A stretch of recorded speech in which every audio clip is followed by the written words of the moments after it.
Well, hello again. Alan Curry here with Badge of Honour. And the last episodes I've been trying to take you through my career, some of the feelings, how you progress, and maybe some stories that I've been involved with for, well, we're going to say for better or worse, but actually for better. Success has 1,000 fathers, don't forget. So as I progress through for some of the things I've said earlier, and as I improved or worked through the ranks, obviously the responsibilities and the work you got involved with changes, as does the requirements of the role. And quite obviously I did a number of training courses, but I remember, I mentioned the last time some of the dark humour with the dog, but we also, one of our stations was at a local coastal resort at Tynemouth, and we had a very, very vibrant licensing trade at the time. And a major establishment within that location was a hotel called the Rex Hotel. Now it was vibrant, I mean vibrant, every night till 2 o'clock in the morning. But through intelligence and other information, we realised, and sadly this does tend to occur with late night establishments, maybe not as regular now, but it definitely did then, of drug dealing and taking. The thing about dealing with large premises like that, the first step is to maximise the intelligence and gather the evidence.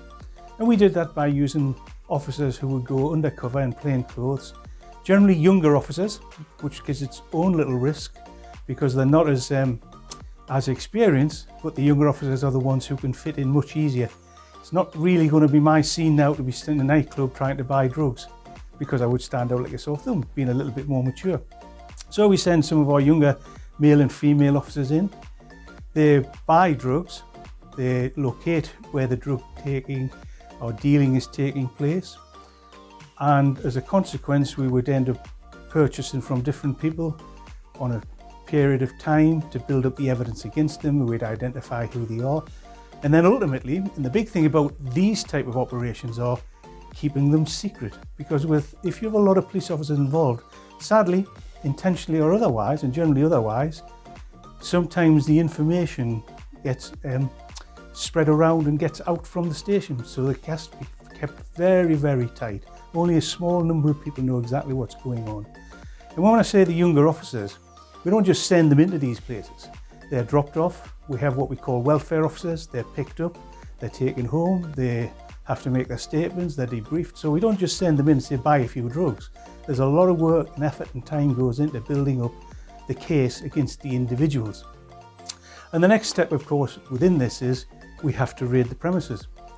And still to date, my information is it's still the largest raid that Northumbria Police actually have participated in. We had 3 removal wagons, because what we do is we put our senior officers, and I say senior as experienced public order officers in. We need to pull up quickly. You've got to get in quickly. You've got to arrest people quickly, because if you don't, they have the opportunity to dispose of the drugs, they have the opportunity to run away. And behind them was 30 vans of either police officers, dog handlers, evidence gatherers. And of course, within all of this, you've got to keep it secret. Now, if you've ever done any public speaking, and it would appear I'm doing some of it now, addressing 150 police officers is actually quite an interesting way of telling people, because up to that time nobody knows where they're going. And I always remember one of the handlers who was good at doing all this undercover work saying to me, I don't know how you managed to stand up there and talk to all these police officers. I couldn't do it. But on the same token, I did say to the individual who was the top surveillance officer, there's no way I could do what he did. So quite obviously, horses for courses.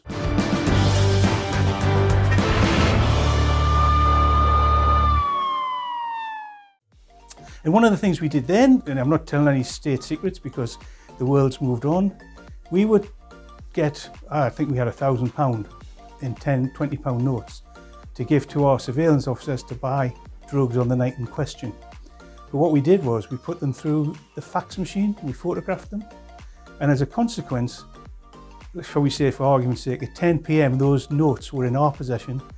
The fax was time and dated. As a consequence, we knew that those serial numbered £20 notes were in our possession at 10 o'clock. then the undercover officers would buy drugs off the individuals, and when we arrest them, hopefully, they would be in their possession. So the link is how we purchased the drugs, and again, we're gathering evidence. And that's exactly what happened on the night in question. We raided the premises. The drug dealers, there were 6 of them in all, were taken into custody. We had all of the evidence, and ultimately they all got 3 to 5 years for drug dealing, and we managed to clean up the location. We closed the premises down. It was no longer able to trade. The people who had the place sold it to somewhere else, and it became a top hotel.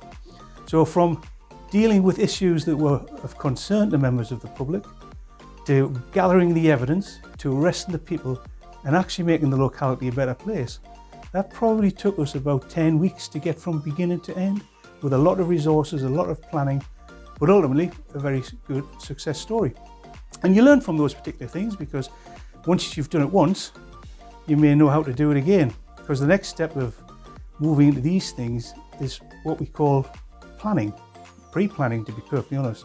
When we're talking about firearms incidents, there are 2 types of firearms incidents. One which is they call a spontaneous, because at any given time around the country, each force will have armed officers on patrol. And there'll be a situation arises where the necessity would appear for an armed officer to attend. There's no time to think about it. You're going to where the call came in from. But the other ones are what we call pre-planned, where we have the ability to think about what we're doing. So there's a mixture here of spontaneous and pre-planned with the next situation I'm going to speak to you about. You may be conversant with the traders Costco. We have one in Gateshead. There was 3 people in a car pulled up, security van was loading the money, had their guns with them, not the security people, the criminals, threatened the men with the money, took the money and drove off, and they were being pursued. As they drove off, they managed to hit the curb with their car wheel, and as a consequence couldn't go any further. So they ran into a line of waiting traffic. Now we've got the situation when I'm saying this is a spontaneous response. Firearms officers are on the way, right? We've had no time to think about it, no time to plan it. We're on the way to try and see if we can apprehend these offenders. What they did was they went to a car in the line of traffic where a lady was driving, pointed the gun at her, got her out the car and drove off in her car. Unbeknown to them, but it was known to them once they got in the car, she had her baby in the back of the car in the child seat. So they drove off to a nearby locality. On the way, they threatened 2 of my police officers with guns, and one of whom was driving a Panda at the time. And I always remember his words when he said to us, he said, "You know, boss, it's not like Dirty Harry, I couldn't get reversed quick enough. When there's somebody pointing a gun at you." Anyway, these 3 offenders eventually dumped the car with the baby in, ran off and got away. Now, we've got a number of crime scenes. We've got the crime scene where the van was raided, we've got their own car, we've got the baby's car, it was a busy night. Now we've got a situation, and what we're going to do? Well, first thing is we needed to put an incident room together with some of our CID officers. We needed to gather intelligence, we need to identify who we thought the offenders were. And as a consequence, we had 3 and 4 addresses at a locality in my area where we believed they may be. So then with a firearms team, I don't want the front, believe it or not, but I have to be there and devise a plan for entering these premises. And ultimately, in the space of 24 hours, we went into 4 houses with firearms teams, and we were successful with one individual. The second one, his girlfriend rang up and said, he's going to give himself up because you're not breaking into my house the way you've broke into theirs. And then we found the third one. Subsequently, the 2 offenders who we arrested initially, they received 14 years imprisonment each.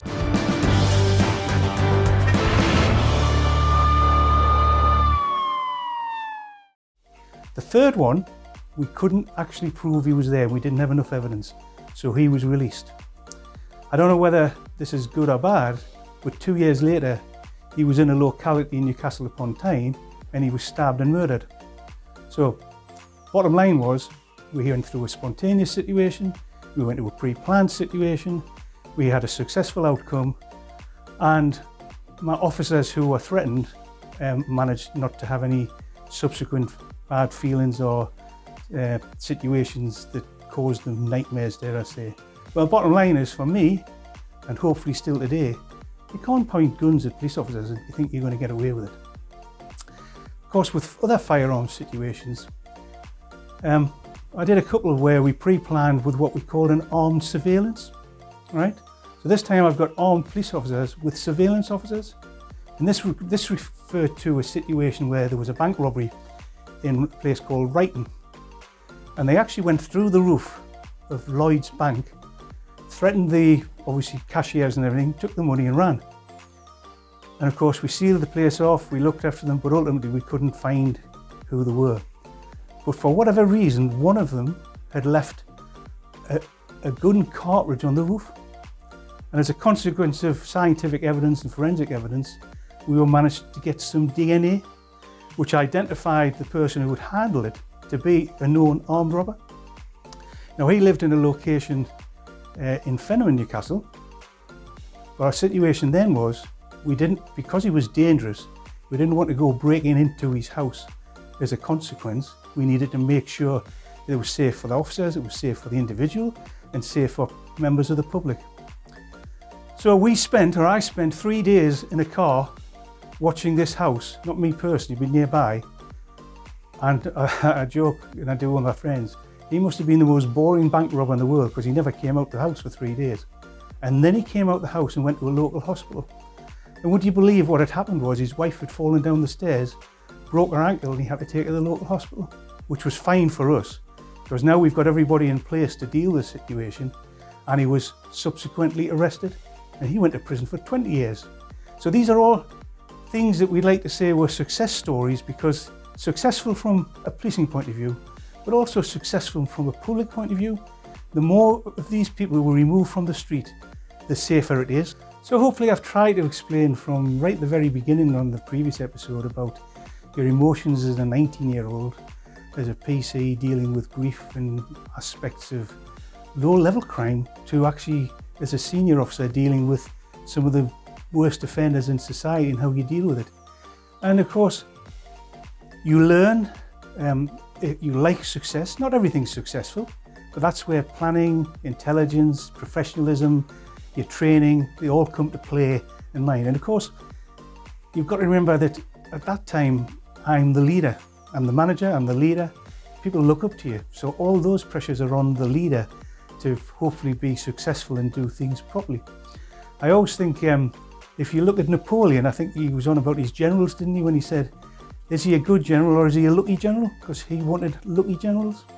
Well, I'd like to think I wasn't a bad general, but I may have been lucky as well. And there's another chap I quite like listening to, he's sadly not with us now, Colonel David Hackworth, who was a very senior officer in the military in America. And one of his philosophies was, always have a go-to-hell plan. So there is always a situation where you plan, but you've got to remember that things can go wrong and how do you deal with them at the moment. And sometimes a number of spontaneous situations have to be dealt with spontaneously. So the last thing I would say for this episode would be, the thing that helps the police, and I'm sure this is the same in any country, is members of the public supporting, reporting, finding things that were out of place. You know, I mean, we are nationally and internationally an emergency service. You talk to the police, you don't go to the police to generally ring somebody up and say, can you talk to me? Although one or two do.